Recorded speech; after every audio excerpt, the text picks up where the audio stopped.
Potenziamento delle telecamere di videosorveglianza per garantire la sicurezza e fototrappole nei cestini dell'immondizia per scovare gli ecovandali. Gli occhi elettronici in centro e nei quartieri si moltiplicano. La giunta comunale ha deliberato lo stanziamento di 106.000 euro, cofinanziato dalla regione, per l'installazione di 10 nuove telecamere.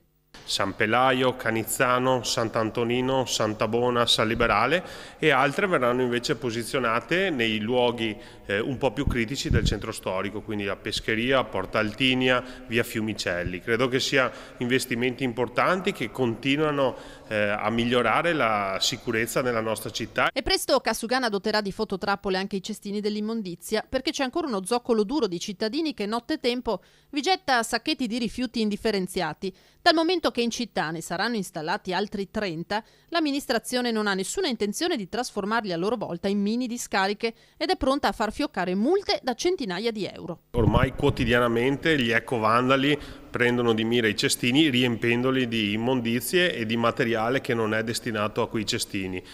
Sporcano la città e mancano di rispetto a tutti i cittadini per bene. Quindi interverremo, e abbiamo già cominciato nei scorsi giorni, con le fototrappole in tanti cestini della città. Quindi un impegno importante.